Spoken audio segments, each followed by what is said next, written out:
महामहिम भीष्म और आचार्य द्रोण, हम सब का देह इन पंच महाभूतों से बना है, जिसे अंततः उन्हीं में मिल जाना है। तो मोह किसका पार्थ, इस माटी से बने देह का? तो क्या ये देह महत्वपूर्ण नहीं है माधव?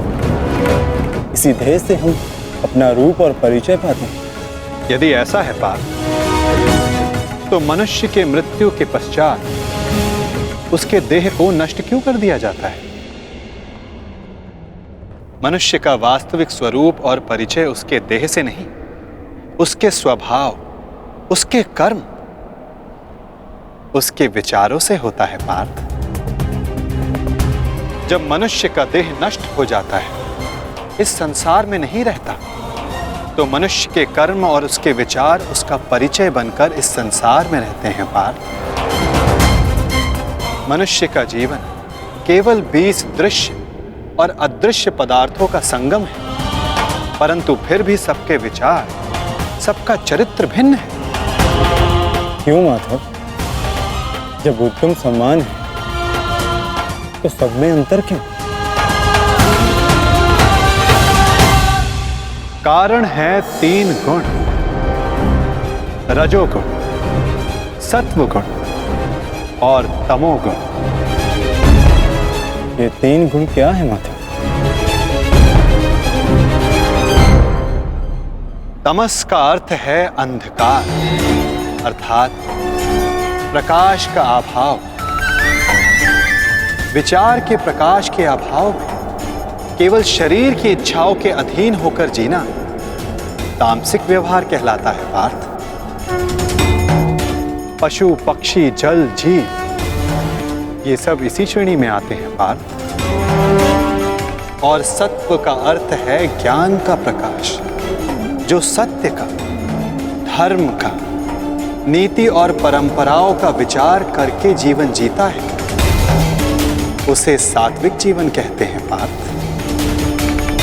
और इन दोनों गुणों के मध्य होता है रजोगुण, अर्थात ऐसा मनुष्य जिसमें ज्ञान है, विचार करने की शक्ति है, परंतु वो मन और शरीर की शूद्र इच्छाओं से बंधा रहता है। ऐसा मनुष्य रजस अर्थात अहंकार के साथ जीता है। इन्हीं तीनों गुणों की न्यून या अधिक मात्रा के मेल से मनुष्य का स्वभाव बनता है। प्रत्येक मनुष्य दूसरे मनुष्य से भिन्न होता है। उधर देखो पार्थ, कौन दिखाई देता है? दुर्योधन और दुशासन। अब दुर्योधन के भीतर स्थित गुणों का विश्लेषण करो पार्थ। धर्म जानते हैं, परंतु उसका वहन नहीं करते। अहंकार इनके जीवन का केंद्र है, अर्थात तमस की मात्रा न्यून है और रजस गुण की अधिक, और सत्य तो बिल्कुल भी नहीं। और दुशासन, उसने सदा केवल अपने ज्येष्ठ का आदेश माना है, स्वयं का कोई विचार नहीं। इसलिए उसके मन में केवल तमस गुण है। अब महामहिम को देखो पार्थ, सत्व के साथ तमस के अद्भुत मेल को देखो। उनमें अहंकार नहीं है, परंतु पुरातन परंपरा और प्रण से बंधित है। आवश्यकता पड़ने पर भी परंपरा का त्याग नहीं कर सकते। और उधर आचार्य द्रोण को देखो पार्थ, ज्ञान और अहंकार का संगम। ज्ञान उनको मुक्त करने को आतुर है, परंतु अहंकार उन्हें मुक्त होने नहीं देता।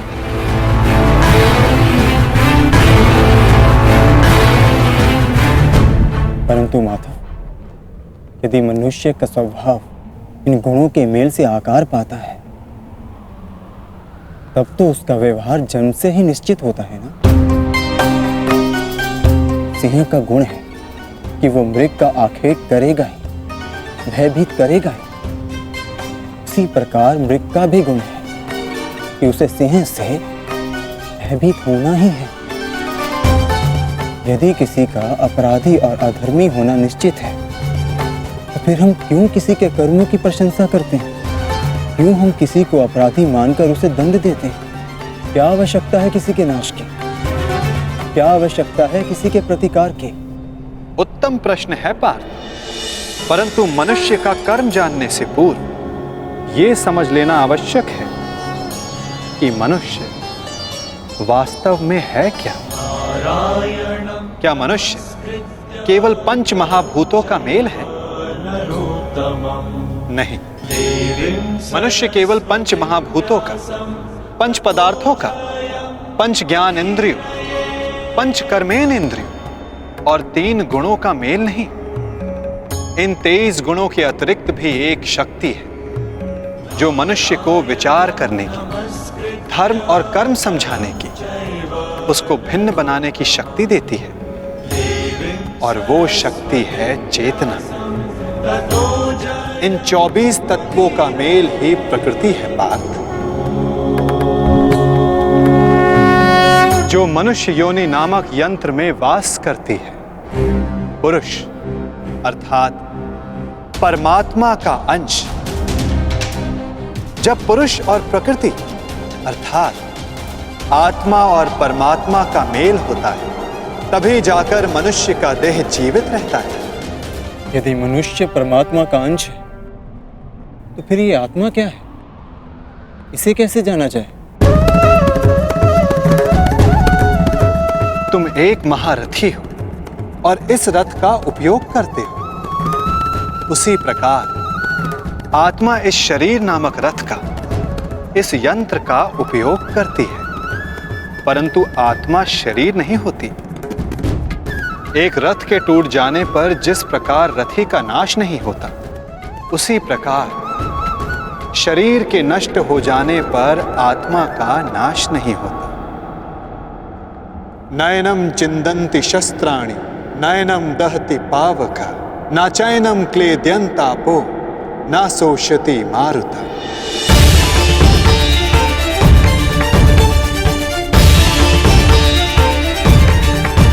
आत्मा को ना कोई शस्त्र छेद सकता है, ना अग्नि उसे जला सकती है, ना जल उसे डुबो सकता है, ना वायु आत्मा को सुखा सकती है।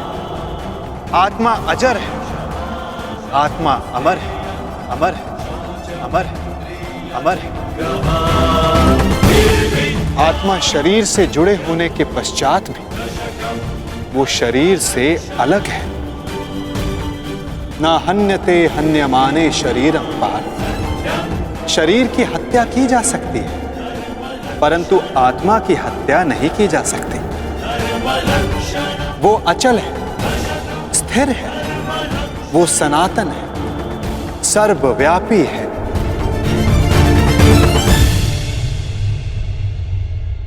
जिस प्रकार हम पुराने वस्त्रों को त्याग कर नया वस्त्र धारण करते हैं, ठीक उसी प्रकार हमारी आत्मा देह नष्ट हो जाने के पश्चात नया देह धारण कर लेती है।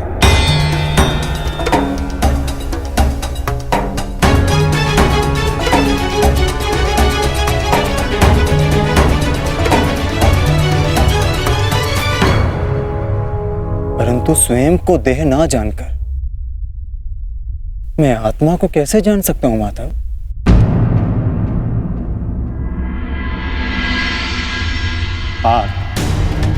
इसमें कुछ असंभव नहीं। एक दृष्टिहीन व्यक्ति संसार को अपनी मन की दृष्टि से देखता है। बोलने में असक्षम व्यक्ति प्रयास करके अपने संकेतों से संसार को समझाता है। जिनके हाथ पांव नहीं होते, वो भी पुरुषार्थ करते हैं। तो आत्मा को जानना भी इतना कठिन कार्य नहीं है पार्थ।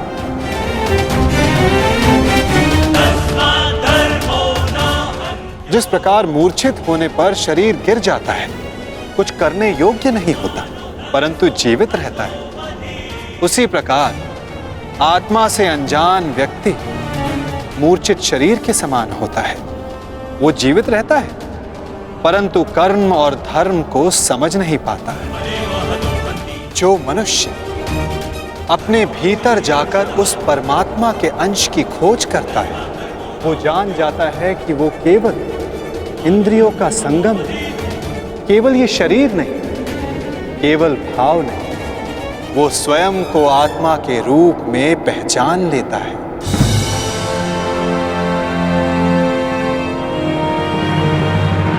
पर ब्रह्म विभाजित होकर पुरुष और प्रकृति बने पार्थ। फिर प्रकृति की प्रत्येक वस्तु में आत्मा का वास हुआ। प्रकृति यानी मनुष्य का शरीर जब वो मोह और अंधकार से घिर जाता है, तब वो अपनी चेतना को खो देता है। तब उस मोह निद्रा को तोड़कर अपनी चेतना को जगाना, स्वयं को परमात्मा का भाग जानना, यही आत्मा का कार्य है, यही उसका उद्देश्य है पार्थ। यदि हर आत्मा परमात्मा का अंश है, तो फिर ये प्रगति और अवगति, नाश और उत्थान, पाप और धर्म, ये सब परमात्मा स्वयं कर रहे हैं। नहीं पार्थ, ये मनुष्य की चेतना और आत्मा करती है। जिस प्रकार कीचड़ से घिरा रत्न अपनी चमक खो देता है, जिस प्रकार मेघों से घिरा सूर्य अपना प्रकाश खो देता है, वैसे ही प्रकृति के 24 तत्वों से घिरी आत्मा ये भूल जाती है कि वो परमात्मा का अंश है। उसे लगता है कि ये देह ही सब कुछ है, देह के अतिरिक्त भी उसका कोई अस्तित्व है, इसका उसे भान ही नहीं रहता। वो केवल देह की संवेदना को ही ज्ञान मानती है। हानि लाभ, सुख दुख, स्वाद गंध, स्पर्श श्रवण, बस इसे ही अपना अनुभव मान लेती है। वो पाप करती है जो आत्मा परिवर्तन का प्रयत्न नहीं करती, जो अधर्म करते रहती है। उसको जागरूक करने के लिए दंड देना अनिवार्य होता है पार्थ। उसके जागरण के लिए युद्ध अनिवार्य होता है।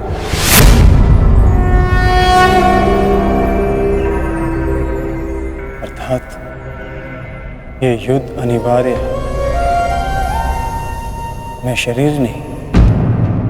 हाँ पार्थ, तुम भी ये शरीर नहीं, तुम भी आत्मा हो।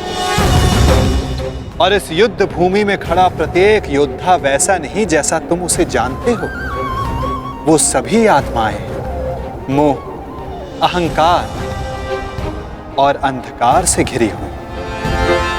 कुछ समय के लिए आत्मा इनके शरीरों में वास कर रही है। शरीर मरेंगे, किंतु सब अमर हैं।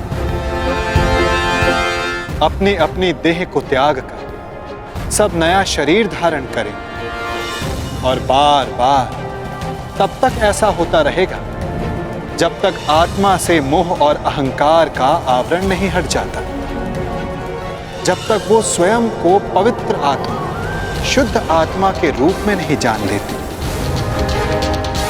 और अधर्म का त्याग करके धर्म में दृढ़ नहीं हो जाती।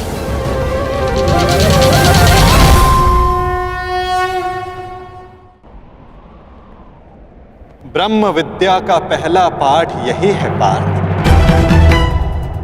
तुम क्या खोने से डरते हो? तुम क्या साथ लाए थे जो तुम वापस ले जाओगे? जिसने जन्म लिया है उसे एक ना एक दिन अवश्य मरना होगा, और जो मरेगा उसे फिर से जन्म लेना होगा। यही महाज्ञान सांख्य योग है पार्थ।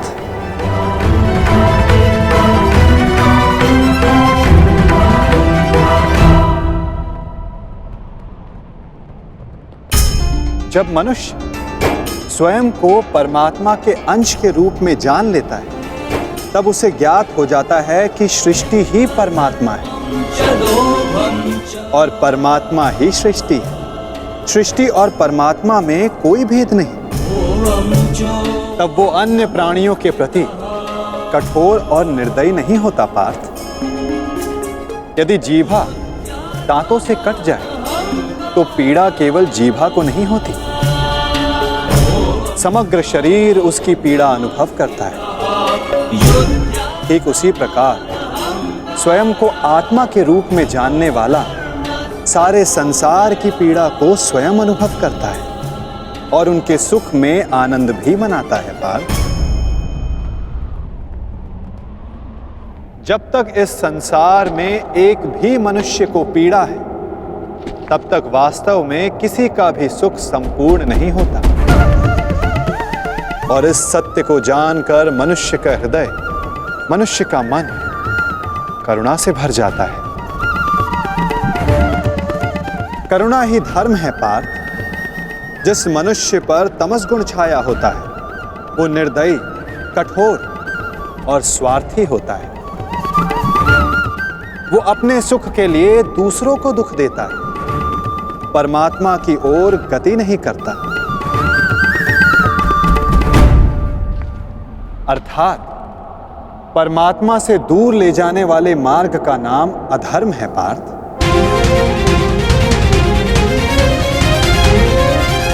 अर्थात अधर्म तो अज्ञान का दूसरा नाम है माधव। परंतु अज्ञानी और अपराधी में अंतर नहीं होता क्या? अज्ञानी के लिए दया आवश्यक नहीं, उन्हें दंड देना कैसे उचित है? जब एक अज्ञानी ज्ञान का मूल्य जानने को सज्ज ना हो तो दंड ही समाधान है पार्थ, और दंड ही दया है, उसके प्रति भी और दूसरों के प्रति भी। सृष्टि की गति सदा परमात्मा की ओर हो, यह आवश्यक नहीं पार्थ। कभी कभी ऐसी स्थिति भी आती है जब अधर्म, मोह और अज्ञान बढ़ जाता है। धर्म के नाश का भय उत्पन्न हो जाता है। यदि संसार से धर्म लुप्त हो जाता है तो करुणा भी नष्ट हो जाती है, सत्य भी नष्ट हो जाता है। यदि भविष्य में आने वाली पीढ़ियों को धर्म प्राप्त हो सके, इसलिए आज अधर्मियों का वध करके धर्म की स्थापना करना आवश्यक है पार्थ। और आज तुम्हारे समक्ष ऐसी ही स्थिति है।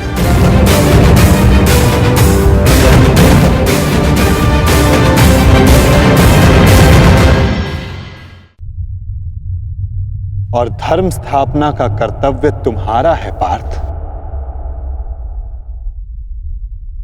अपनी निर्बलता त्यागो पार्थ और युद्ध के लिए सज्ज हो जाओ।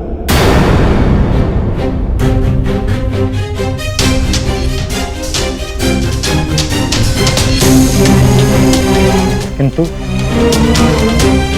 मेरे हाथों से हत्याएं होंगी, किसी की मृत्यु होगी, क्या मेरे भीतर की करुणा का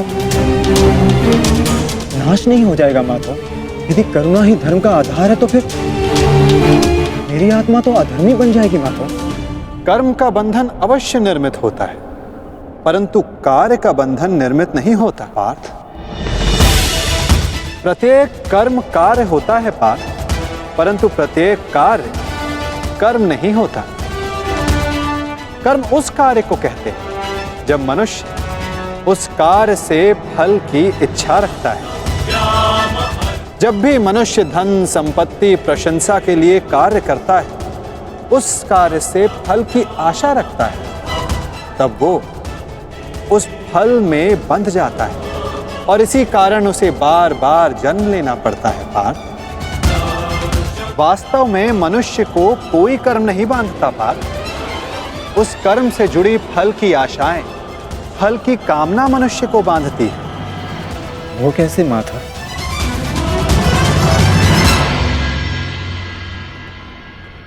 यदि तुम्हें इस युद्ध में विजयी होने की आशा है तो पराजित होने पर तुम्हें भीषण दुख होगा पार्थ।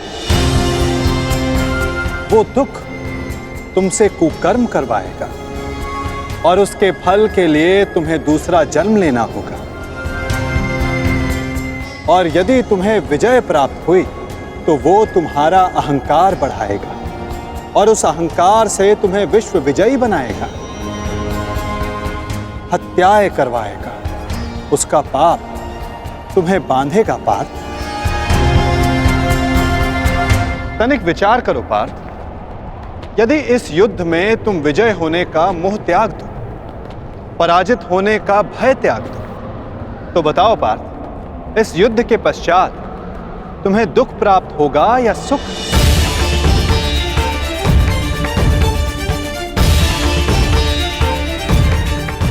ना सुख ना दुख। अर्थात वास्तव में तुम्हारा सुख दुख, हताशा, अहंकार, ये सब इस युद्ध के कारण नहीं, ये सब इस युद्ध से जुड़ी तुम्हारी आशाओं के कारण है पार्थ। क्या ये सत्य नहीं? सुख दुखे समे कृत्वा लाभा लाभा जया जय ततो युद्धाय युजस्व नैवं पापम वयाप्स्यसि।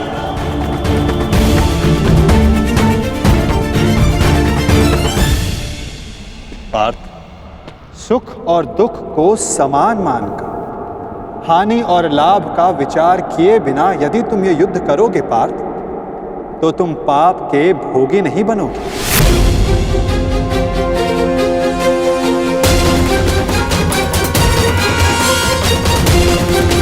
यदि तुम सुख दुख को समान मानकर हानि और लाभ का विचार किए बिना यदि तुम ये युद्ध करोगे पार्थ, तो तुम पाप के भोगी नहीं बनोगे।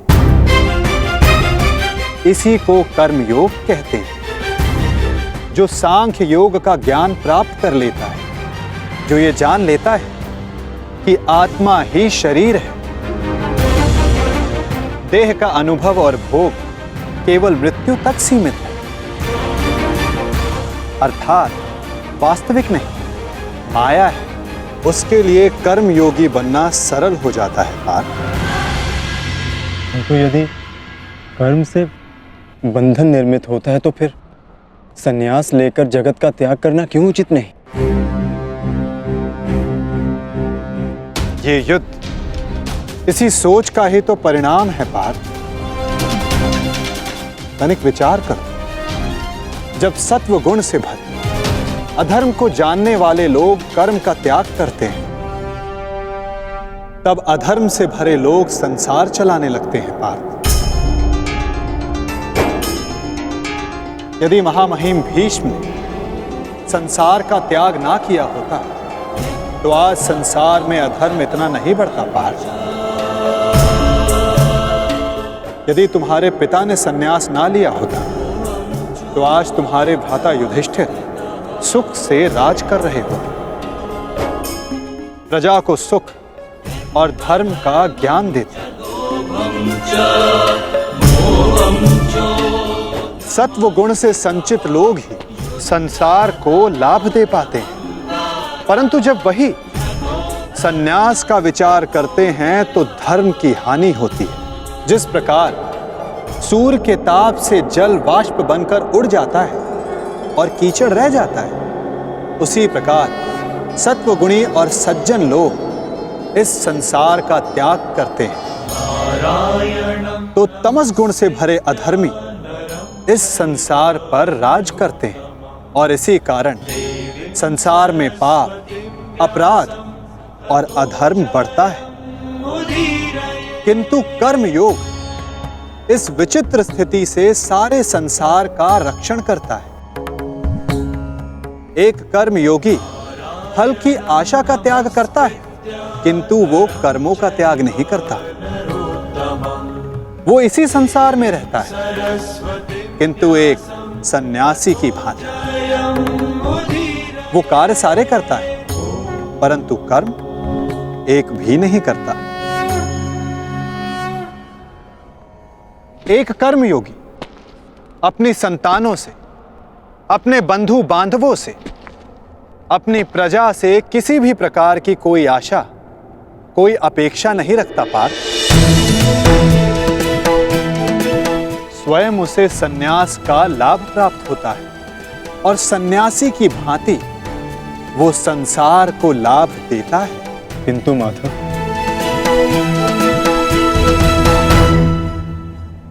मनुष्य अपनी संतानों को सुखी रखने के लिए परिश्रम करता है। वो अपनी संतानों से अपेक्षा कैसे ना रखे माधव? तो बताओ पार्थ, मनुष्य अपनी संतानों के लिए जो कुछ भी करता है, क्या वो उसका प्रेम है या उसका व्यापार? अवश्य ये प्रेम ही है माधव। तो फिर अपने कार्यों का प्रतिफल पाने की इच्छा क्यों पार्थ? भविष्य का लाभ तो व्यापार में देखा जाता है, प्रेम में नहीं। यदि मनुष्य अपनी संतानों का चरित्र निर्माण उचित रूप से करेगा, अपनी संतान को प्रेम और धर्म के संस्कार देगा, तो संतान भी मनुष्य को सम्मान और सुरक्षा अवश्य देगी पार्थ। संतानों का निर्णय, स्वजनों का व्यवहार उनके कर्म है। दूसरों के कर्मों पर यदि मनुष्य को कोई अधिकार नहीं, तो फिर व्यर्थ आशाएं और अपेक्षाएं रखने का क्या प्रयोजन पार्थ? यदि गहन विचार करोगे तो तुरंत ही जान पाओगे, जीवन में ऐसा कोई कार्य नहीं जिसके साथ आशा या अपेक्षा जोड़ना अनिवार्य हो। कर्म योग का मूल सिद्धांत यही है पार्थ। जो मनुष्य ये जान लेता है कि वो स्वयं कुछ नहीं करता, उसी के हाथों महत्वपूर्ण कार्य होता है। कर्मण्येवाधिकारस्ते मा फलेषु कदाचिन मा कर्म फले हेतुर्भूर्व ते संगोस्त विकर्मणि। कर्मण्येवाधिकार, तुम्हें अधिकार केवल कर्म करने का है पार्थ। फल तो ईश्वर के हाथों में, इसलिए ना कर्म से भागना उचित है, ना कर्म से फल की इच्छा रखना उचित है। कार्य पूर्ण रूप से तभी संपन्न होता है जब उसके साथ फल की आशा ना जुड़ी हो। असफलता से दुखी होकर जिसका मन नहीं डोलता, वही मनुष्य सफलता का मनोरथ पूर्ण कर पाता है। वही बार बार सफलता भी प्राप्त करता है। कार्य सफल हो या निष्फल, यदि उस कार्य के साथ फल की आशा जुड़ी है, तो मनुष्य को हानि ही होती है पार्थ। ध्यायतो विषयां पुंसः संगस्तेषुपजायते संगात संजायते कामा कामात् क्रोधोऽभिजायते क्रोधात् भवति सम्मोहः सम्मोहात् स्मृति विभ्रमः स्मृति ब्रह्मशात् बुद्धिनाशः बुद्धिनाशत प्रणश्यति। फल की आशा कामना है, और कामना का स्वभाव है कि वो कभी भी पूर्ण रूप से संतुष्ट नहीं हो सकती। असंतोष कारण होता है क्रोध के जन्म, और इसी क्रोध से अहंकार और मोह जन्म लेता है। यदि सद्ज्ञान पाने की इच्छा ना हो, तो सद्ज्ञान पाने की बुद्धि कहां से आएगी? और बुद्धि के जाने पर अनुचित प्रकार के कार्य होने लगते हैं। अनुचित कार्य करने वाला अपराधी होता है, और अपराधी दंड का पात्र होता है, समाज में तिरस्कार का पात्र होता है। अपनी बुद्धि को स्थिर करो, स्वयं को आत्मा जानो, सारे मिथ्या बंधनों को तोड़ दो, फल की आशा का त्याग करके कर्म करते रहो। परंतु स्थिर प्रज्ञा होने का मार्ग क्या है माधव? सांख्य योग पार्थ। सांख्य योग के कारण मनुष्य सदैव परमात्मा का निरंतर स्मरण करता है। परमात्मा के निरंतर स्मरण से उसके हृदय में समर्पण का भाव जागृत होता है, और उसे ही भक्ति कहते हैं पार्थ। भक्ति से मनुष्य को सत्य और असत्य का ज्ञान प्राप्त होता है, और उस ज्ञान से मनुष्य को परमात्मा के दर्शन होते हैं। जो परमात्मा के दर्शन कर लेता है, वो वास्तव में कर्मयोगी बनता है। वो जन्मों के फेरों से छूटकर, उससे मुक्त होकर मोक्ष को प्राप्त करता है। सभी आत्माओं का अंतिम लक्ष्य वही है और धर्म का अंतिम चरण भी वही है पार्थ।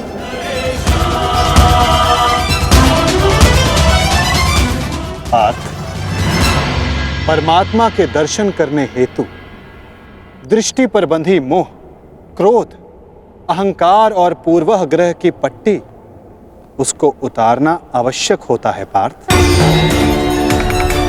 यदि अंधेरे कक्ष में बैठा मनुष्य तुमसे यह पूछे कि मैं सूर्य के दर्शन कैसे करूं, तो उसे क्या कहोगे पार्थ? उससे कहोगे कि अपना कक्ष त्याग कर आकाश के नीचे आ जा, सूर्य तो सदा उपस्थित है। उसी प्रकार सारा संसार ही परमात्मा है। एक पर ब्रह्म का भाग होकर पुरुष और प्रकृति बने। प्रत्येक शरीर में परमात्मा का अंश होता है और जो अपनी आत्मा के दर्शन कर लेता है उसे स्वयं परमात्मा के भी दर्शन हो जाते हैं पार्थ। जिस प्रकार नमक के एक कण का स्वाद सारे सागर के स्वाद से भिन्न नहीं होता, उसी प्रकार आत्मा का दर्शन परमात्मा के दर्शन से भिन्न नहीं होता पार्थ। क्या आप ही परमात्मा है माधव?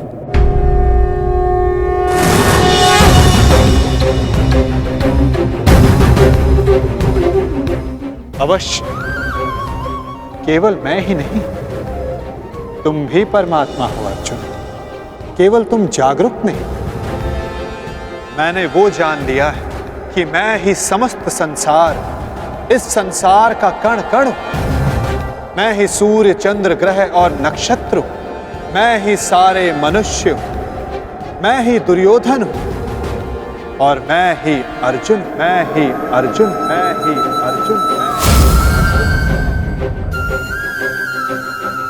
आपके प्रति समर्पण ही परमात्मा के प्रति समर्पण क्यों नहीं हो सकता माधव? अवश्य पार्थ, मेरे प्रति समर्पण ही परमात्मा के प्रति समर्पण है। सर्वधर्मान् परित्यज्य मामेकं शरणं व्रज अहं त्वां सर्व पापेभ्यो मोक्षयिष्यामि मा शुचः। जगत के सारे धर्मों को त्याग कर तुम मेरी शरण स्वीकार करो पार्थ। मैं ही भूमि हूं, मैं ही आकाश हूं, मैं सूर्य से भी पुरातन हूं।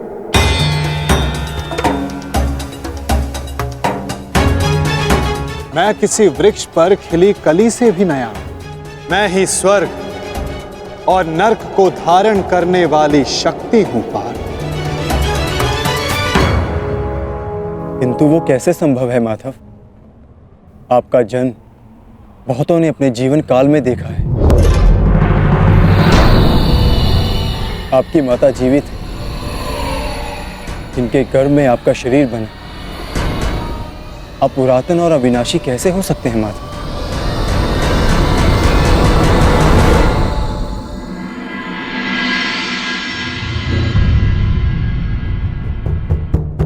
तुम शरीर को देख रहे हो पार्थ, और मैं आत्मा की बात कर रहा हूं।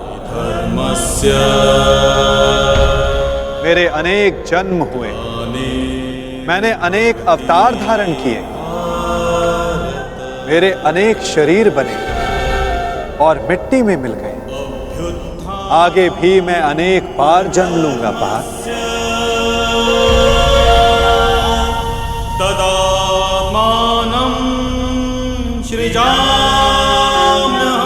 यदा यदा हि धर्मस्य ग्लानिर्भवति भारत अभ्युत्थानम् अधर्मस्य तदात्मानं सृजाम्यहम् परित्राणाय साधूनां विनाशाय च दुष्कृतां धर्म संस्थापनार्थाय संभवामि युगे युगे।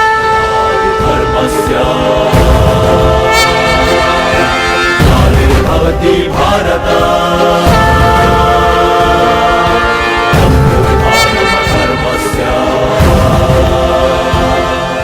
जब जब संसार में अधर्म बढ़ता है पार्थ, जब साधुओं को मुक्त कराने का समय आता है, जब अधर्मियों का नाश निकट होता है, तब धर्म की स्थापना करने मैं स्वयं जन्म लेता हूं।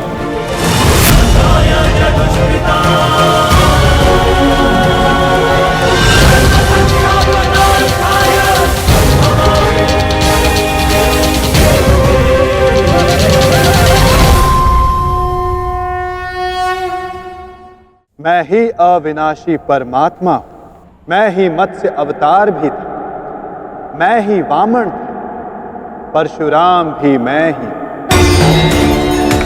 मैं रामचंद्र भी था, ब्रह्मा विष्णु महेश मैं, विद्या लक्ष्मी और काली मैं ना पुरुष ना स्त्री ना नपुंसक, मैं ना शरीर हूं ना शरीर का अंग हूं, मैं ही ज्ञान, मैं ही चैतन्य, मैं ही सृष्टि और मैं ही परब्रह्म।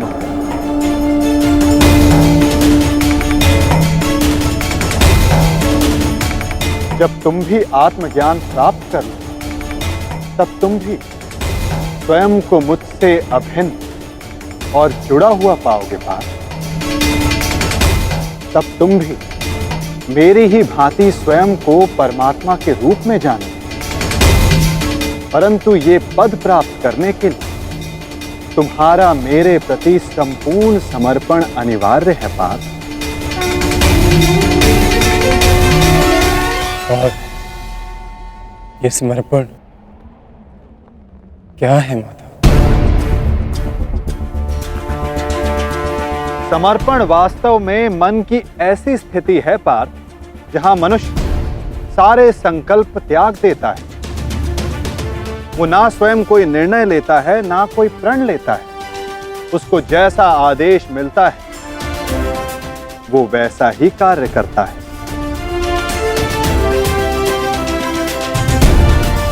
वास्तव में समर्पण का अर्थ होता है जब कोई अपने आप को किसी को अर्पण कर दे। जब मनुष्य अपनी बुद्धि, अपना मन, अपना अहंकार, सब कुछ किसी को अर्पण कर देता है तो यही समर्पण भक्ति कहलाता है। और मनुष्य इसी समर्पित भक्ति से ईश्वर को प्राप्त करता है पार्थ।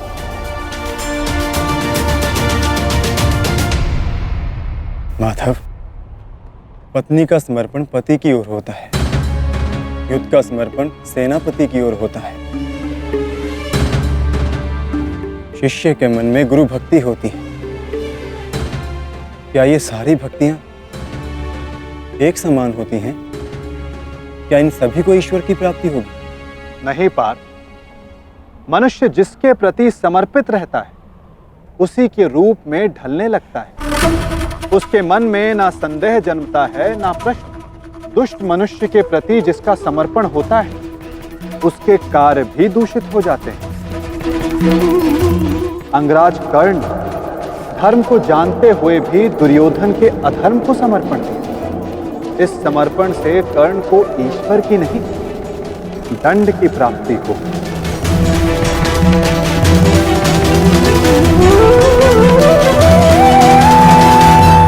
अंगराज को इस युद्ध में जो दंड मिलेगा वो जन्म का नहीं, जाति का नहीं, अपितु एक दुष्ट के प्रति समर्पण करने का दंड मिलेगा पार्थ। इसलिए समर्पण भी उत्तम भाव के प्रति होना आवश्यक है। जैसा भाव वैसी भावना और वैसे ही भक्ति पार्थ।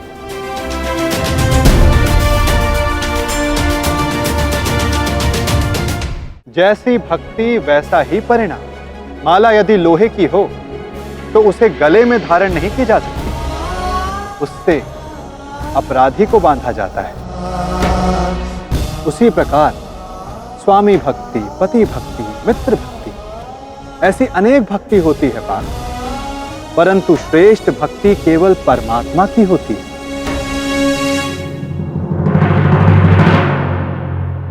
किंतु परमात्मा की भक्ति का सांख्य तथा कर्मयोग से क्या संबंध है माता?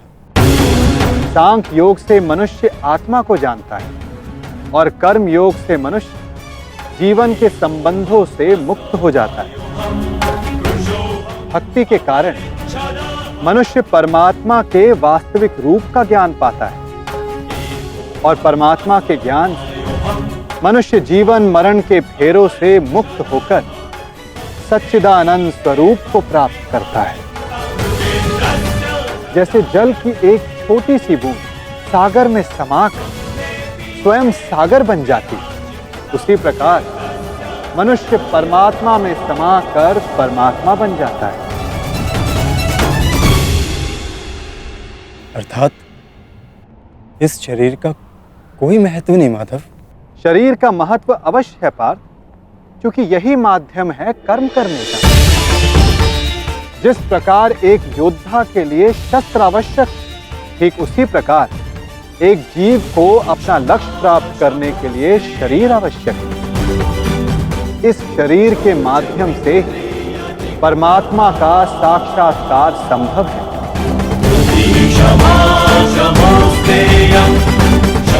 मृत्यु और जन्म के बीच के समय में आत्मा के ज्ञान में कोई वृद्धि नहीं हो पाती पार्थ। इस जन्म में जो अनुभव, विचार और ज्ञान प्राप्त होते हैं, आत्मा उसी को लेकर नया शरीर धारण करती है। आत्मा की प्रगति और अधोगति केवल शरीर में रहकर ही हो सकती है। क्या यहाँ उपस्थित लोगों का वध कर देने से उनके उद्धार की संभावना का नाश नहीं होगा माधव? क्या उनका वध कर देना ही करुणा है? तुम्हारे शत्रु धर्म की सीमा पार कर चुके हैं पार्थ। अधर्म करना उनका स्वभाव बन गया है। जो अपराध और अपराधियों को उद्धार करने का अवसर एक सीमा तक ही दिया जा सकता है।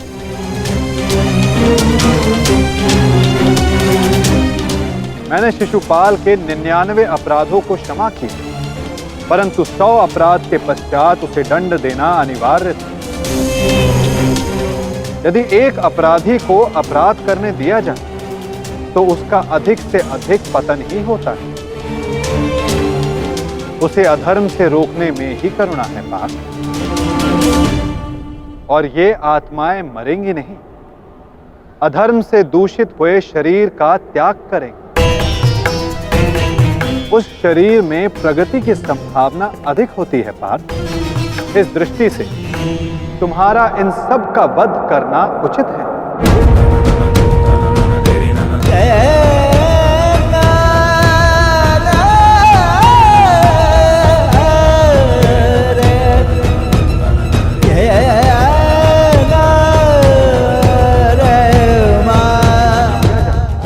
तो उसका अधिक से अधिक पतन ही होता है। उसे अधर्म से रोकने में ही करुणा है पार्थ। और ये आत्माएं मरेंगी नहीं, अधर्म से दूषित हुए शरीर का त्याग करेंगे। उस शरीर में प्रगति की संभावना अधिक होती है पार्थ। इस दृष्टि से तुम्हारा इन सब का वध करना उचित है।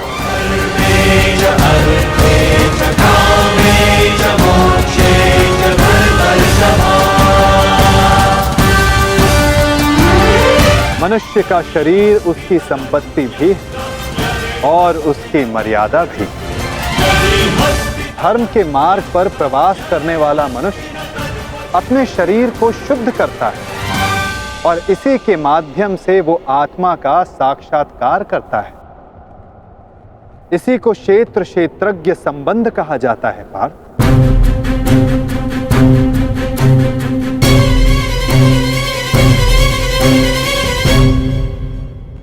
मैं इसका तात्पर्य नहीं जान पाया माधव। जब मनुष्य ये जान लेता है कि उसका शरीर एक भूमि का टुकड़ा है, अर्थात क्षेत्र है, और वो स्वयं उस भूमि के टुकड़े में रहने वाला, उस भूमि के भाग को जानने वाला अर्थात क्षेत्रज्ञ है, तब वो शरीर के माध्यम से स्वयं की प्रगति साध पाता है। आत्मा शरीर में रहकर तीन गुणों का संतुलन करती है। वो तमस गुण को कम करके सत्व गुण को बढ़ाने का उपाय करती है और ईश्वर की भक्ति करके वो परमात्मा के साथ एक हो जाती है। भक्ति कैसे की जाती है माधव? क्या समर्पण ही भक्ति नहीं? नहीं पार्थ, समर्पण भक्ति का प्रथम चरण है। भक्ति किसी कार्य का नाम नहीं, भक्ति मनुष्य के मन की स्थिति का नाम है। मनुष्य के लिए आवश्यक है कि वो जाप ताप याग यज्ञ यम नियम योग स्वाध्याय से अपने अंतर को पवित्र रखे और परमात्मा को समर्पित रहे। अपने सारे कार्यों का फल, जीवन का प्रत्येक श्वास परमात्मा को समर्पित करता रहता है। यदि भक्ति केवल मन की स्थिति है तो जप तप आदि का क्या महत्व है माधव? जिस प्रकार आज का धुला हुआ पात्र कल को मलिन हो जाता है, ठीक उसी प्रकार मनुष्य का मन परमात्मा की भक्ति से बार बार विमुख हो जाता है पार्थ। इसलिए आवश्यक है कि मनुष्य जाप ताप स्वाध्याय के माध्यम से स्वयं को निरंतर स्मरण करवाता रहे कि उसका जीवन परमात्मा को समर्पित है। भक्ति का केवल एक ही सार है पार्थ कि मनुष्य अपना सारा जीवन परमात्मा को अर्पित करके भक्ति करता रहे और सत्व गुण से युक्त संपत्ति को संभाल कर रखे। सत्व गुणी संपत्ति किसे कहा जाता है माधव? अहिंसा सत्यम अक्रोध त्यागा शांति रपय सुनम दया भूतेषु अलोलुत्वम मार्दवम प्रियचापन तेज क्षमा धृति शौचम अद्रोहो नातिमानिता भवन्ति संपदम दैव अभिजातस्य भारत। बिना कारण तथा स्वार्थ के हेतु हिंसा करना अधर्म है पार्थ। अहिंसा ही वास्तव में परम धर्म है।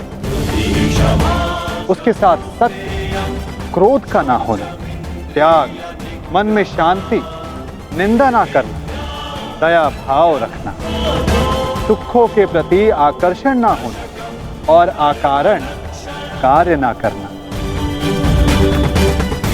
तेज क्षमा धैर्य शरीर की शुद्धता धर्म से दो राह ना करना और अहंकार का ना होना, इन सभी गुणों को सत्व गुणी या दैवी संपत्ति कहा जाता है पार्थ। इसी से मनुष्य परमात्मा की अर्थात मेरी भक्ति कर पाता है पार्थ।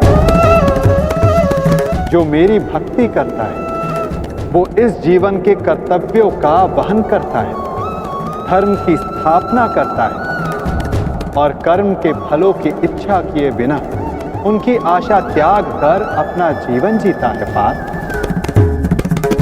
उसे मैं इस जन्म में संतोष देता हूं तथा मृत्यु के पश्चात अपने में स्थान देता हूं पार्थ। जो रूप सबको अपने में स्थान दे दे, आपका वो रूप कैसा है माधव? कौन है आप? सांख्य के माध्यम से मैंने जाना है कि मैं आत्मा हूं, अमर हूं, जो नाशवंत शरीर में केवल वास करता हूं। और कर्मयोग के माध्यम से मैंने जाना है कि फल की इच्छा को त्याग कर केवल कर्म करने से ही मन को शांति और जीवन में सफलता प्राप्त होगी। और भक्ति योग के माध्यम से मैंने आपके प्रति समर्पण का महत्व जाना है। किंतु आपके प्रति संपूर्ण श्रद्धा से समर्पित होने की इच्छा होते हुए मन से संशय नहीं जा रहा। आपके सारे ज्ञान को प्राप्त करने के पश्चात भी मेरी बुद्धि स्थिर नहीं हो पा रही माधव। इस रणभूमि में मुझे अब भी चारों ओर मनुष्य ही दिखाई दे रहे हैं। आपने कहा था कि मनुष्य है ही नहीं, सब स्थान पर परमात्मा है।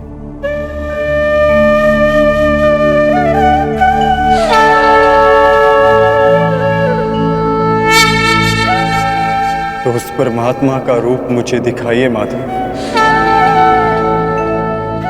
और मेरे सारे संदेहों का नाश कीजिए।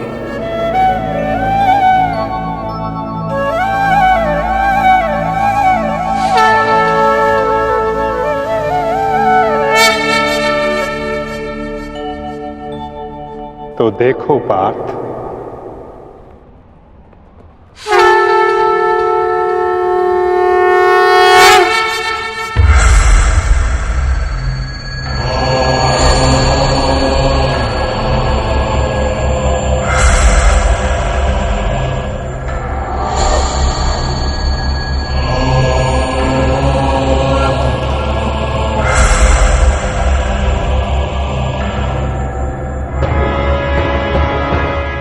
माधव,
सांख्य योग से कर्म योग की, कर्म योग से भक्ति योग की और भक्ति योग से ज्ञान योग की प्राप्ति होती है पार्थ। मेरे विश्व रूप के दर्शन करना ही वास्तविक ज्ञान है पार्थ। विश्व में यही एक ज्ञान सारे ज्ञानों का तथा विज्ञानों का आधार है। यही एक ज्ञान है जो मुक्ति प्रदान करता है। देवताओं को जो दर्शन सरलता से नहीं प्राप्त होता, ऐसा मेरा वास्तविक रूप मैं तुम्हें दिखा रहा हूं पार्थ।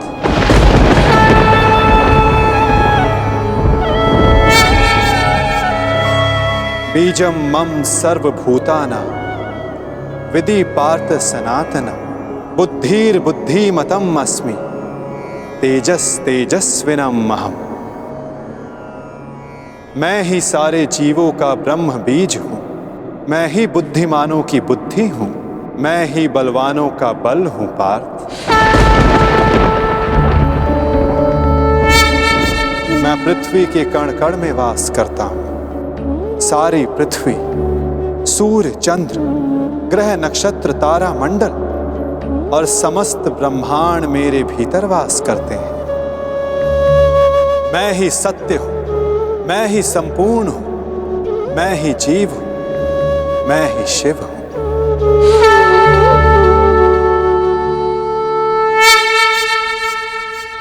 अक्षरों में आकार हूं, वेदों में सामवेद हूं, देवों में इंद्र हूं, प्राणियों में चेतना हूं, रुद्रों में शंकर हूं, हवन में अग्नि हूं, धन में कुबेर हूं, पर्वतों में सुमेरु हूं, ऋषियों में भृगु हूं, ध्वनियों में ओंकार हूं, यज्ञों में जाप हूं, वृक्षों में पीपल हूं, कीर्ति मैं ही हूं, बुद्धि में स्मृति, मेघा और क्षमा मैं ही हूं। गंधर्वों में चित्ररथ हूं, देव ऋषियों में नारद हूं, मुनि में कपिल हूं, अश्वों में उच्च अश्व हूं, गजों में ऐरावत हूं, पशु में सिंह, पक्षियों में गरुड़ हूं, मनुष्यों में राजा हूं, शस्त्रों में वज्र हूं, गायों में कामधेनु हूं, सर्पों में वासुकी हूं, शेष नाग हूं। मैं वरुण देव, वायु, यमराज, श्री राम और पवित्र गंगा मैं ही हूं।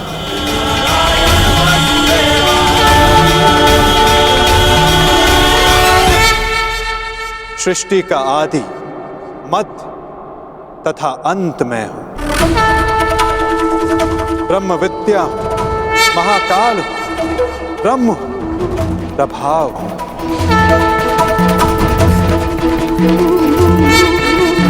मैं ही विजय हूं, मैं ही निश्चय हूं, मैं ही सत्व हूं, दंड, नीति, शक्ति, मौन तथा तत्व ज्ञान भी मैं हूं। वासुदेव हूं, अर्जुन हूं, वेद व्यास हूं, ऐसा कोई स्थल नहीं जहां मैं नहीं पार।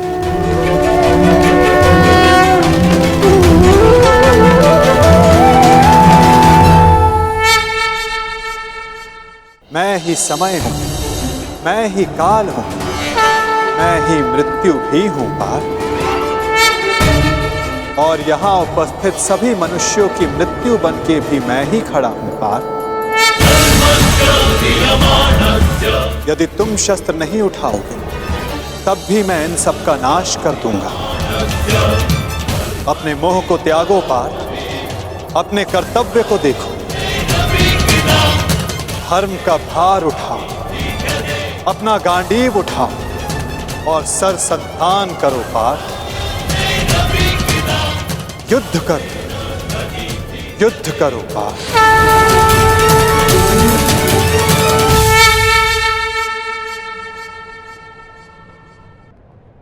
भगवान माधव, मधुसूदन, आज मेरे सारे संदेहों का नाश हो गया है। हे नारायण, हे माधव, ये मेरा सौभाग्य है कि मैं स्वयं आपके वास्तविक अवतार का साक्षी बना। आपके ज्ञान के प्रकाश से मुझे मेरी शंकाओं के अंधकार से निकालकर मुझे उचित मार्ग दिखाने के लिए आपका धन्यवाद। आपको मार्गदर्शक रूपी पाकर आज मेरा जीवन धन्य हो गया।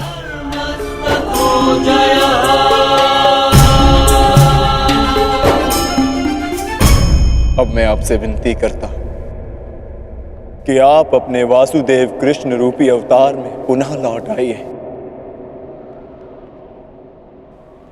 और मैं वचन देता हूं कि मैं अर्जुन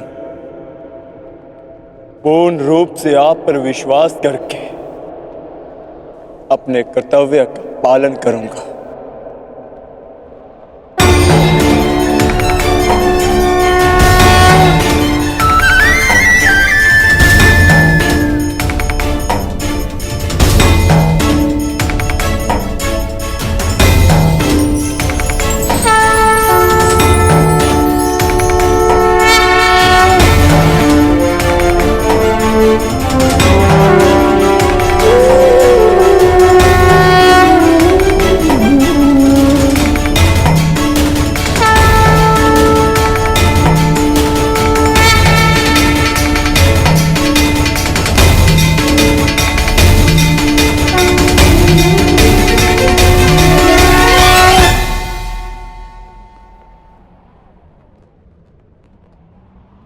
उठो पार्थ, जिसका आरंभ किया है उसका समापन करना है तुम्हें।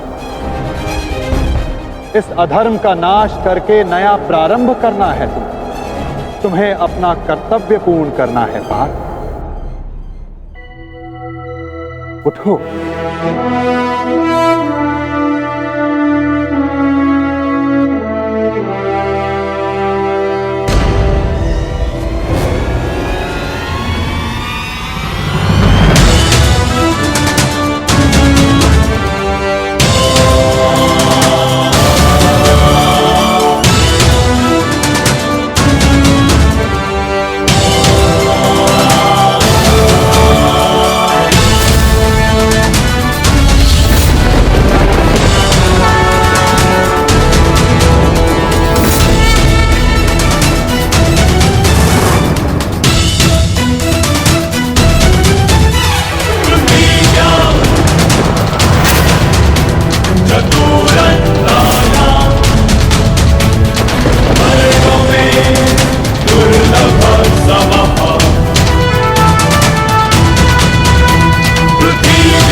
जिसका आरंभ किया है उसका समापन करना है तुम्हें।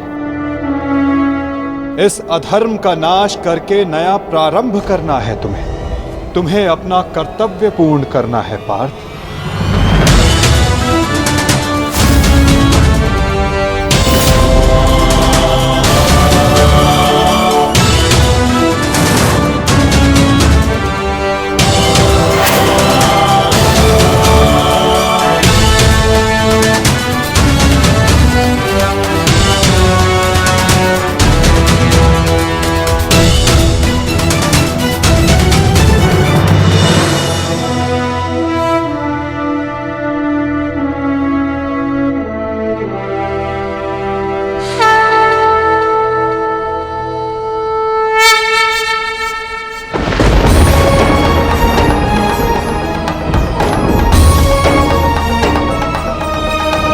ईश्वर स्वयं है सृष्टि सारी, कहाँ उसको खोजना। जो भी होता शुभ ही होता,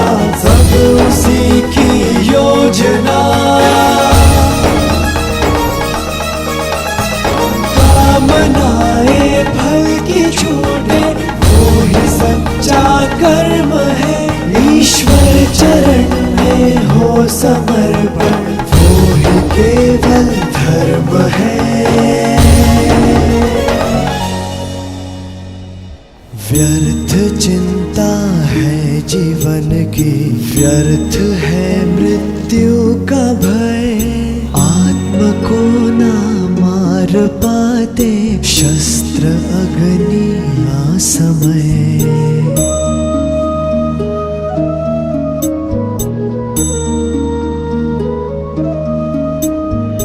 पंचभूतों की बनी ये देह केवल वस्त्र है। पंचभूतों की बनी ये देह केवल वस्त्र है।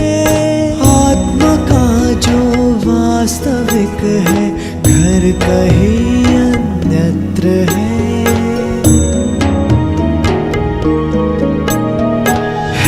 परिवर्तन ही सत्य, झूठ सबका साथ है। कुछ न खोना कुछ न पाना, रिक्त रहते हाथ है।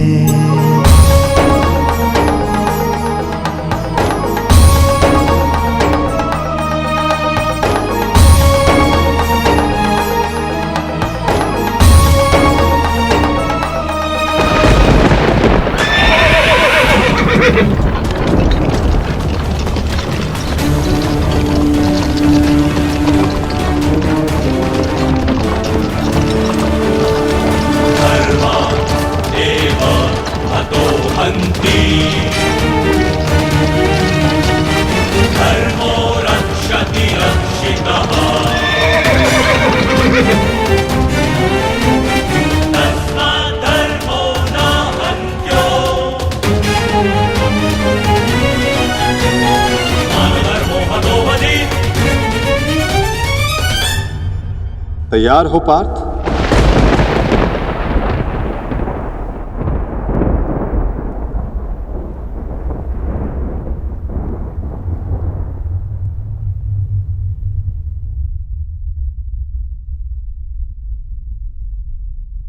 जी माधव।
क्या हुआ संजय? युद्ध आरंभ हुआ कि नहीं?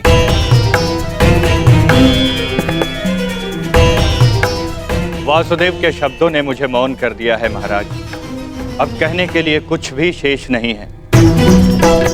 जिस प्रकार से वासुदेव के ज्ञान ने राजकुमार अर्जुन को प्रबुद्ध कर दिया है, उसी ज्ञान का प्रभाव मुझ पर भी पड़ा है महाराज। वो सब छोड़ो संजय, मुझे केवल इतना बताओ कि युद्ध आरंभ हुआ है कि नहीं। विस्तार से बता कि युद्ध भूमि में क्या क्या घटित हो रहा है। बताओ मुझे। जो आज्ञा महाराज।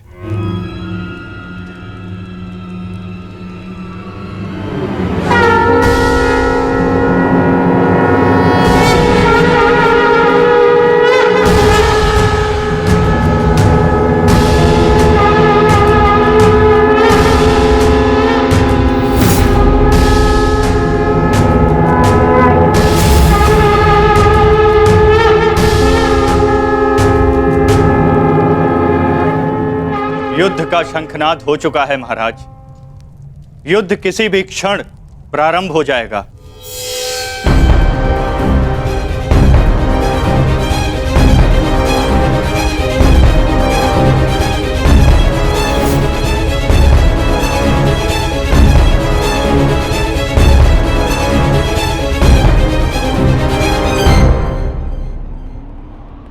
देखो इन मूर्खों को, इन्हें लगता है कि ये हम पर आक्रमण करके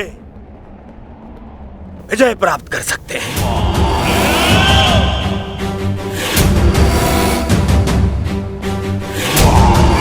हम पर हावी हो सकते हैं, विजय प्राप्त कर सकते हैं हम पर, परंतु वास्तविकता तो ये है कि ये हमारे खेमे की आधी सीमा भी पार नहीं कर पाएंगे।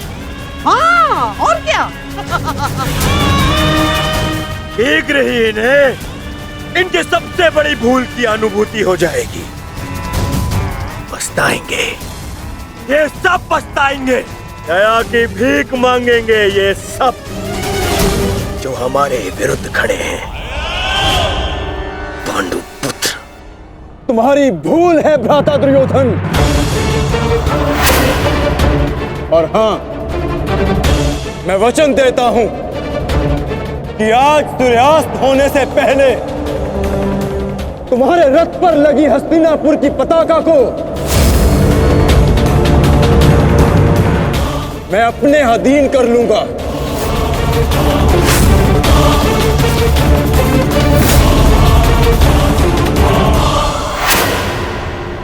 मूर्ख! इतना दुस्साहस! अपनी दृष्टि खोल के देख, एक यहाँ किन महारथियों के विरुद्ध खड़ा है तू? और रही बात मेरे इस वंश की, तो यदि तुम ऐसा करने में सफल रहे तो मैं वचन देता हूं, मैं स्वयं इस युद्ध को यहीं समाप्त कर दूंगा, यहीं समाप्त कर दूंगा, यहीं समाप्त कर दूंगा, यहीं समाप्त कर दूंगा।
अब युद्ध का आरंभ हो चुका है महाराज।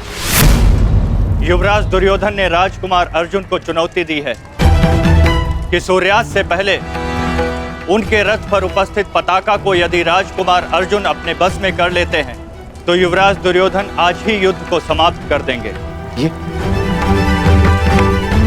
ये क्या किया दुर्योधन? ये क्या किया दुर्योधन ने? और पितामह ने उसे रोका नहीं? नहीं महाराज। समझ में नहीं आता पितामह क्या व्यू रचना करने वाले।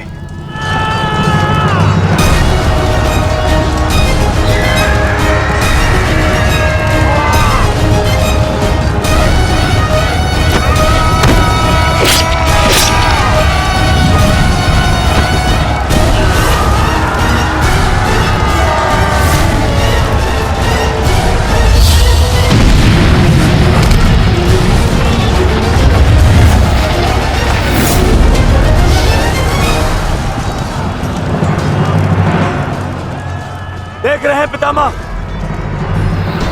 पांडवों की सेना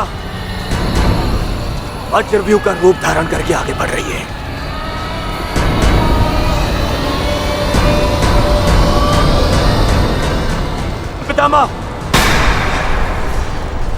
पितामह, सुन रहे हैं आप? याद भी है कि यहाँ क्या चल रहा है? पितामह, आप क्या कर रहे हैं? आप कौरवों की सेना के सेनापति हैं। हम सबको आपके आदेश की प्रतीक्षा है पितामह। कुछ बोलिए पितामह। हम कुछ नहीं करेंगे गंधार राज।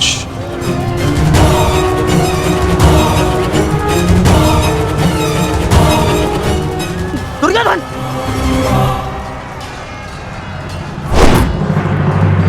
देखना अभिमन्यु, पताका मैं ही लेकर रहूंगा। तुम्हें गंभीरता से ना लेने के लिए क्षमा करना मित्र, परंतु मुझे स्मरण है जब विराट की युद्ध भूमि पर तुम मेरे पिताश्री अर्जुन के साथ थे तो वहाँ क्या घटित हुआ था। समय बदल गया है अभिमन्यु, और हालात भी।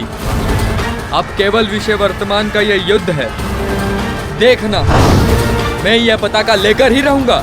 ठीक है, तुम पताका ले आना और मैं स्वयं तुम्हें शिविर तक उठाकर लेकर जाऊंगा। सारथी, शीघ्रता करो।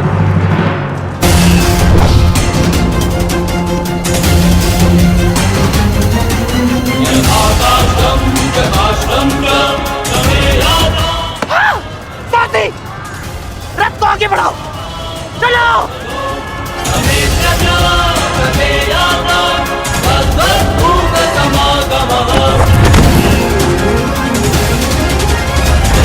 पितामह, कुछ तो बोलिए।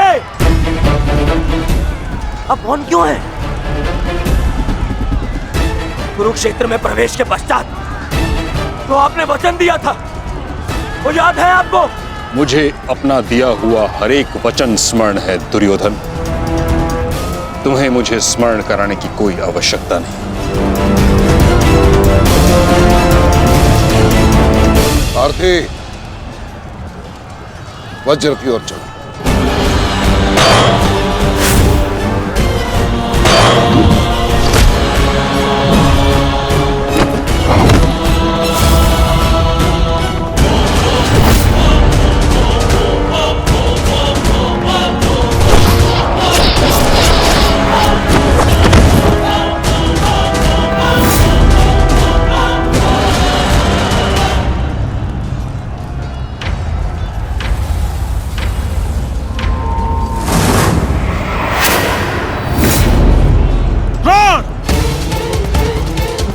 तुम्हारे और मेरे बीच जो कुछ भी हुआ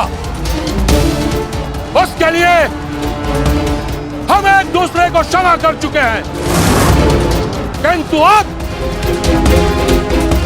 मेरे पास तुम्हारे साथ युद्ध करने का कोई भी कारण शेष नहीं है। कारण है द्रुपद, तुम्हारी पुत्री द्रौपदी का वस्त्र हरण।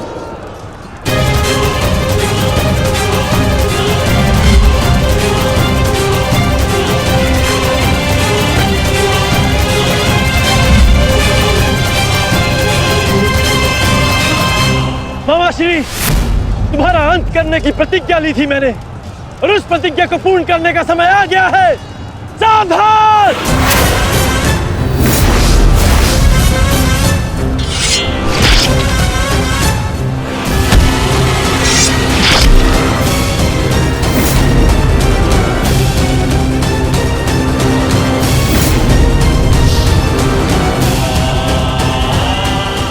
सावधान द्रोण!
गुरुदेव, युद्ध से पूर्व एक शिष्य के लिए उसके गुरु का आशीर्वाद लेना अनिवार्य है।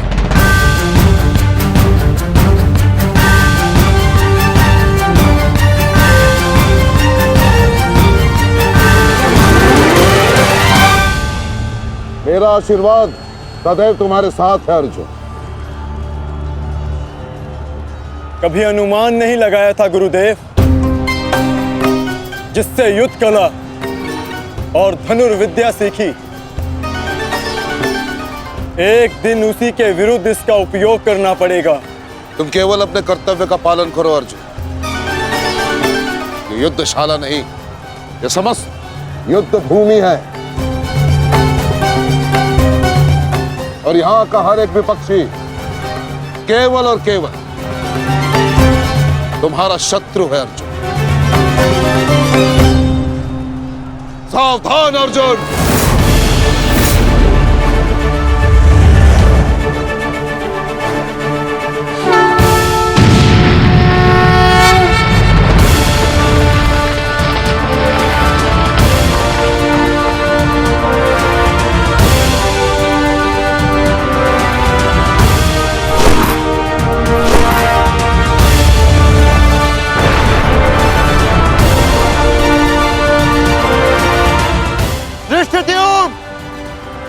गुरु द्रोण अर्जुन के मार्ग में आ रहे हैं।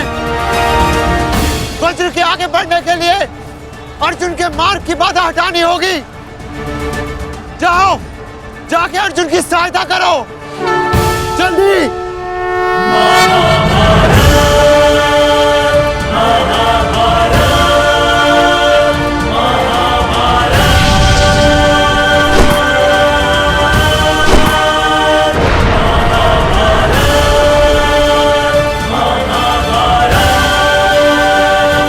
युवराज दुर्योधन, यदि युद्ध के सारे निर्णय तुम्हें ही लेने हैं तो मुझे सेनापति बनाने की क्या आवश्यकता थी?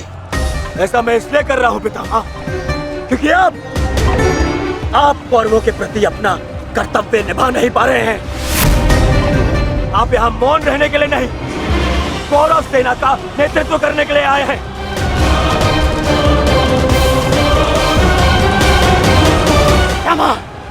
पांडव सेना हम पर हावी हो रही है, और पांडव सेना पर आक्रमण करने के लिए आप हमें रणनीति क्यों नहीं बता रहे हैं? बता ये? स्मरण है ना पितामह आपको?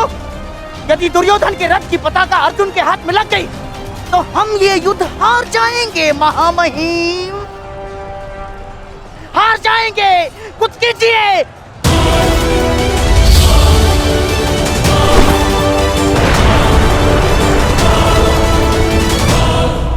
युवराज को मैंने ऐसे व्यर्थ वचन लेने के लिए कदापि नहीं कहा था।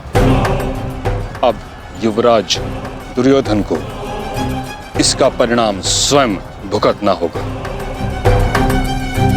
और रही बात मेरे आदेश की, तो अभी आक्रमण में समय शेष है। ये कैसी बातें कर रहे हैं आप?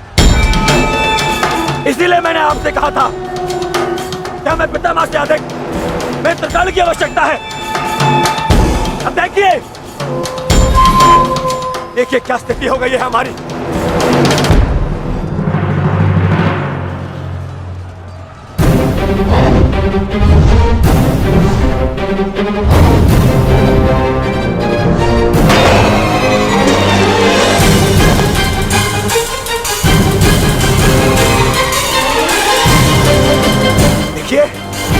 देखिए कैसे मौन खड़े,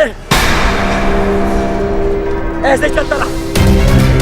देखिए ये तो हम शीघ्र ही हार जाएंगे।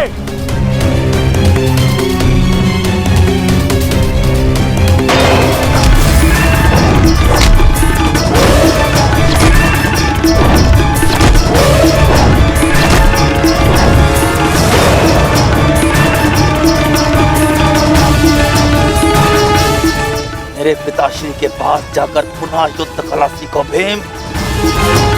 स्मरण हो रहा है कि प्रतिशोध की आग में तुम युद्ध कला भूल रहे हो।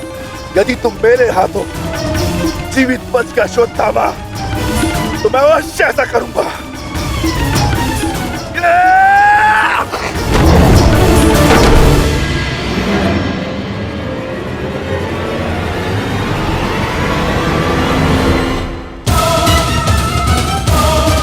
गुरु द्रोण को यहाँ से मैं संभालता हूँ। अर्जुन तुम आगे बढ़ो।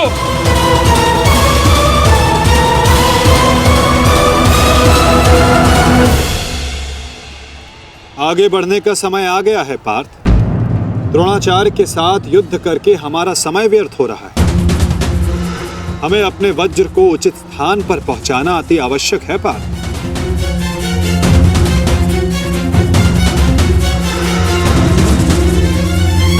जैसी आज्ञा माता। चलिए आगे बढ़िए।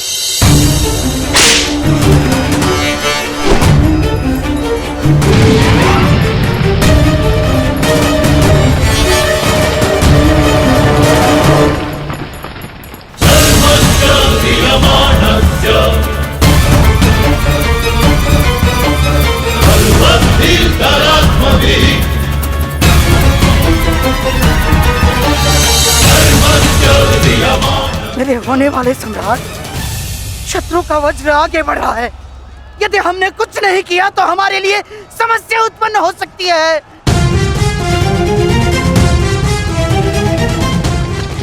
कुछ करो मेरे होने वाले सम्राट, कुछ करो।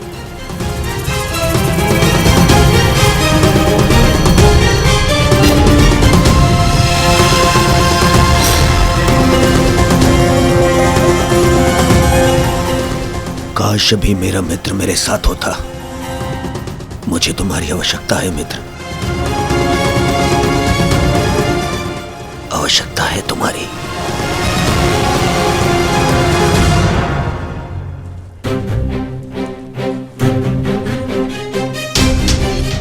ये कैसी अनुभूति है? ऐसा प्रतीत हो रहा है जैसे मेरे मित्र को मेरी सहायता की आवश्यकता है।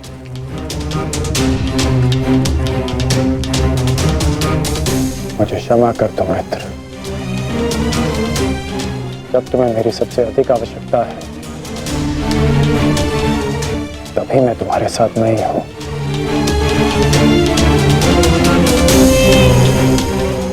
सैनिक, जाओ जाकर पता लगाओ कि युद्ध में क्या चल रहा है। जो आज्ञा महाराज।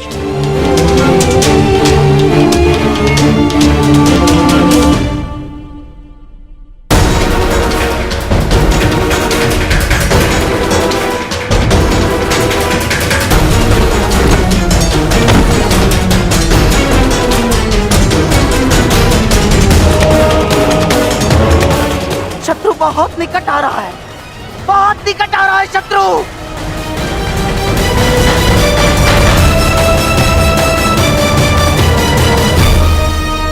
माधव, वो रहा दुर्योधन। उसे बंदी बनाने का समय आ गया है।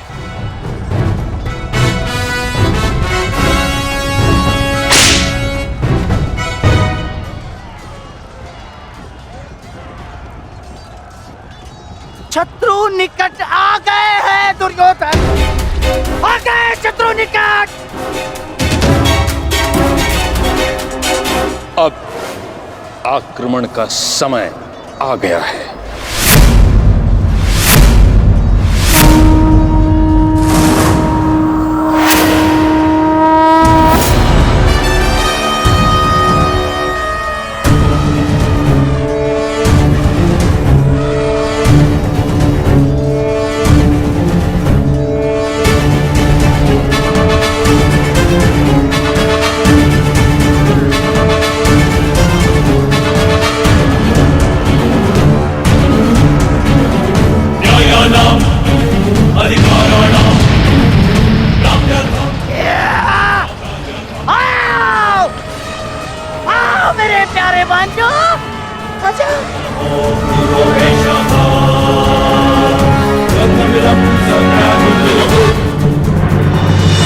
महामहिम भीष्म ने सर्वतोभद्र व्यूह की रचना की है महाराज।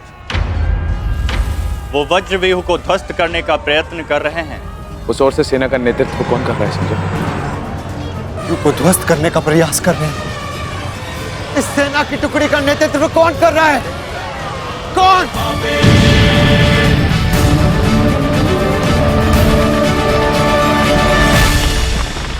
वज्र पर चारों ओर से आक्रमण कर दिया गया है।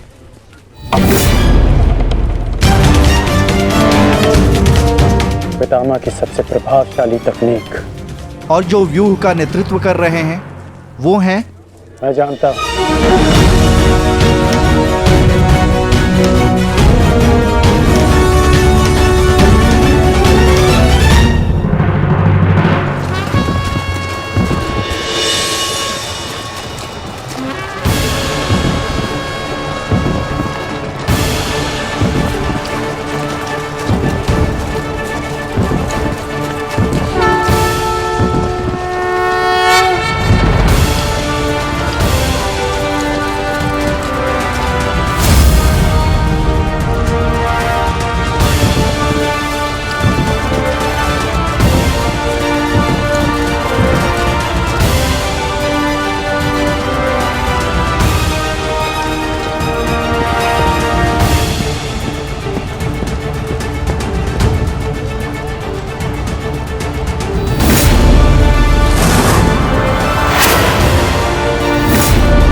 जैसा पिता वैसा पुत्र।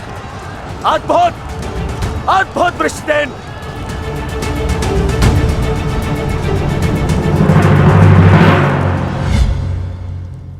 सर्वतोभद्र व्यूह के विषय में जानते हो?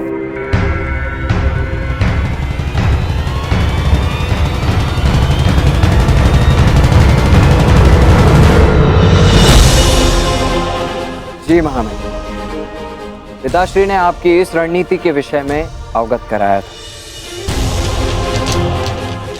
इस व्यूह के अनुसार शत्रुओं के अधिकतर व्यूह को तोड़ा जा सकता है। और क्या जानते हो? इस रणनीति के अनुसार एक ही समय में चारों ओर से शत्रु व्यूह पर आक्रमण किया जाता है और सेना को छिन्न भिन्न करते हुए मध्य तक पहुंचा जाता है ताकि शत्रुओं को कहीं से कोई सहायता न मिल सके। परंतु सेना का नेतृत्व केवल एक कुशल योद्धा के हाथों में होना चाहिए। और वो योद्धा ऐसा हो शत्रु जिसका अनुमान भी न लगा सके। उसकी युद्ध शैली कभी पहले देखी न गई हो।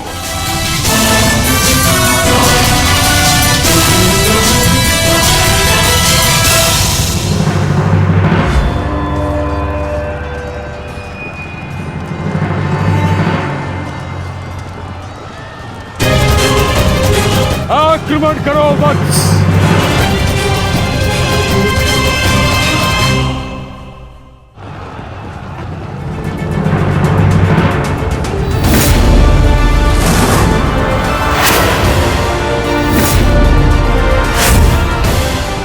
सत्य कहा दुर्योधन, सत्य कहा तुमने। जैसा पिता वैसा पुत्र वृषसेन। अद्भुत योद्धा है वृषसेन। कर्ण नहीं है तो क्या हुआ, वृषसेन है ना हमारे पास।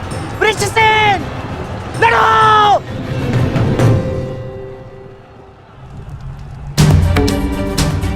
युद्ध भूमि में अब क्या हो रहा है संजय? महामहिम भीष्म के आदेश के अनुसार अंगराज कर्ण के पुत्र वृषसेन सर्वतोभद्र व्यूह का नेतृत्व कर रहे हैं महाराज। वज्र व्यूह पर चारों ओर से आक्रमण करके गौरव सेना पांडव सेना पर हावी हो रही है महाराज।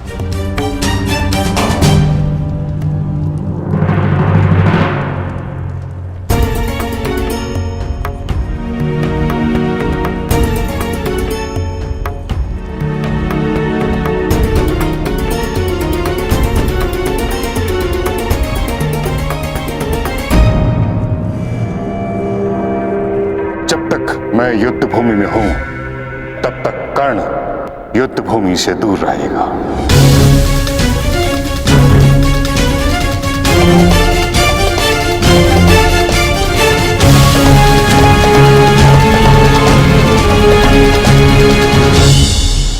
विश्वसेन के अप्रत्याशित आक्रमण से हमारी सेना को भारी क्षति पहुंची है वासुदेव। अब हमें क्या करना चाहिए? विपक्ष ने वज्र को तो रोक दिया, परंतु वज्र की नोक अभी भी प्रहार करने में सक्षम है धर्मराज। तुम समझ रहे हो ना पार्थ?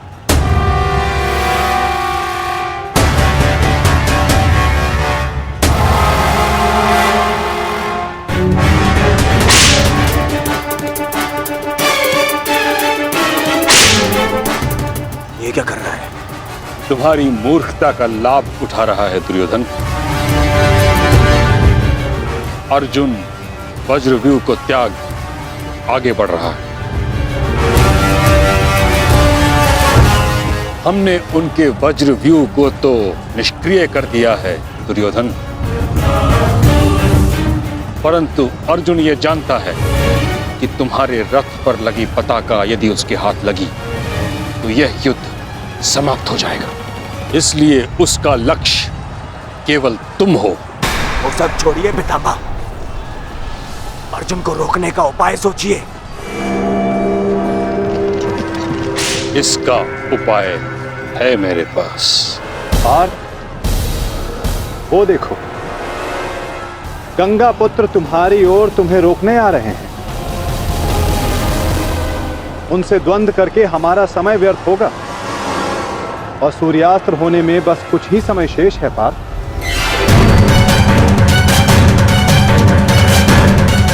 गंगा पुत्र का तुम्हारे मार्ग से हटना आवश्यक है।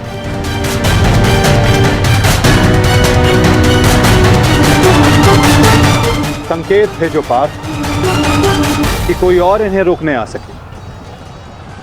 शीघ्रता करो। परंतु पितामह से द्वंद्व करेगा कौन? जब योद्धा समक्ष प्रस्तुत होगा तब आपको ज्ञात हो जाएगा धर्मराज।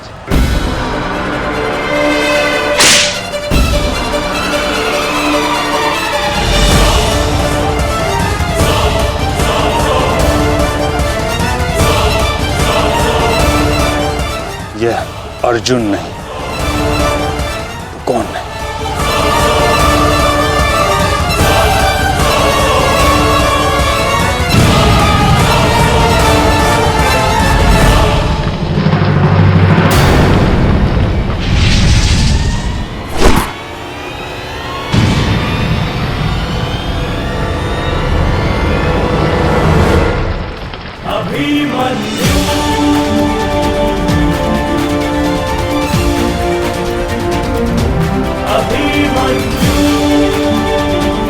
अभिमन्यु।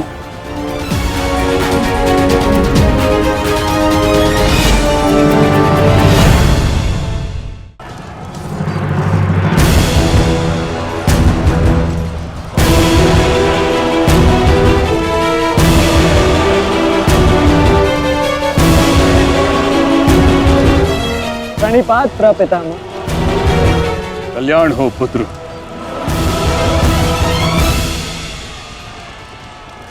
किंतु क्या अपने ही प्रपितामह का मार्ग रोकना उचित है? मैं तो केवल अपने धर्म का पालन कर रहा हूँ प्रपितामह। वही कर रहा हूँ जो मेरे पिता ने अपने पितामह से सीखा और जो मुझे सिखाए।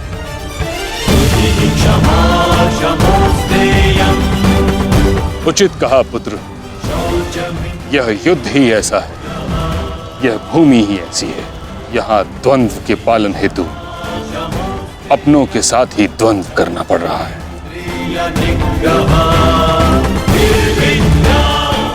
मुझे तुम पर गर्व है कि तुम परम निष्ठा और साहस से अपने कर्तव्य का पालन कर रहे हो। किंतु ये मेरा दुर्भाग्य है कि तुम मेरे साथ नहीं, मेरे विरुद्ध हो। और इसी कारण आपके प्रहार को रोकना मेरा कर्तव्य बन जाता है प्रपितामह। पुत्री उत्तरा, मैं तुम्हें वचन देता हूं कि जब तक रणभूमि में ये गंगा पुत्र खड़ा रहेगा, तब तक तुम्हारा सौभाग्य और तुम्हारा सुहाग दोनों पर कोई आंच नहीं आएगी।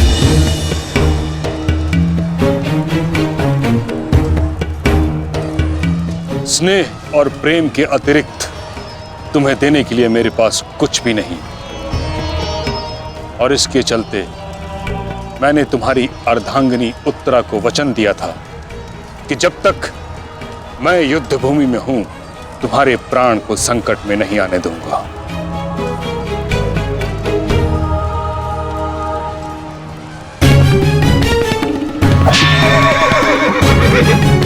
ये क्या कह रहे हैं पितामह? ये युद्ध है और ये हमारा शत्रु।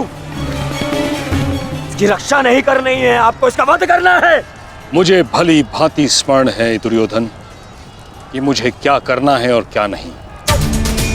तुम्हारी ओर से युद्ध करना मेरा कर्तव्य है, परंतु किसका वध करना है और किसका नहीं, यह मेरा निजी अधिकार है। पितामह, यदि आप इसी प्रकार पांडवों के मोह और वचनों से बंधे रहेंगे तो हम ये युद्ध हार जाएंगे पितामह। और यदि ऐसा हुआ तो उसके दोषी केवल आप और आपके ये वचन होंगे। मेरे सामने से चले जाओ पुत्र। क्षमा कीजिए पितामह, इस प्रकार मेरे प्रति आपका प्रेम भाव आपको मुझ पर आक्रमण करने से रोक रहा है, उसी प्रकार मेरे परिवार के प्रति ये मेरा कर्तव्य है कि मैं आपको आगे बढ़ने ना दूं। मैं तुमको क्षति नहीं पहुंचा सकता पुत्र, परंतु इसका अर्थ ये नहीं कि मैं आगे नहीं बढ़ सकता। सारथी, साधु पुत्र, किंतु अगली बार मत चूकना। प्रपितामह, या तो द्वंद्व कीजिए या समर्पण कीजिए।